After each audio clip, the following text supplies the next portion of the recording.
જૂનાગઢમાં પોલીસ તોડકાંડનો મામલો સામે આવ્યો છે તો સમાચાર જૂનાગઢથી સામે આવી રહ્યા છે। જૂનાગઢ ખાતે પોલીસનો તોડકાંડનો મામલો સામે આવ્યો છે તો સાથે જ તોડકાંડની તપાસ એટીએસને સોંપવામાં આવી છે।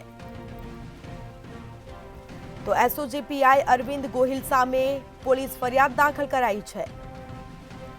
પીઆઈ તરલ ભટ્ટ અને એએસઆઈ દીપક જાની સામે પણ પોલીસ ફરિયાદ નોંધાઈ છે। રેન્જ આઈજી નિલેશ જાજડિયાની માંગણીને લઈને આ મહત્વપૂર્ણ નિર્ણય કરવામાં આવ્યો છે। તો મહત્વપૂર્ણ સમાચાર સામે આવી રહ્યા છે। ડીજી વિકાસ સહાય દ્વારા એટીએસ તપાસનો છે તે નિર્ણય કરવામાં આવ્યો છે। જટિલ અને ઝીણવટભરી તપાસ હોવાથી એટીએસને આ તપાસ છે તે સોંપવામાં આવી છે। એસઓજી પીઆઈ અરવિંદ ગોહિલ સામે પોલીસ મથકમાં ફરિયાદ દાખલ કરાઈ છે।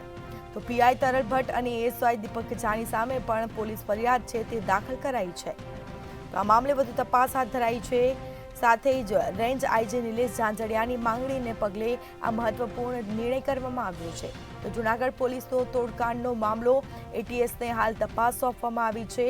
ઝીણવટપૂર્વક તપાસ કરવામાં આવશે। તોડકાંડની તપાસ એટીએસને સોંપવામાં આવી છે।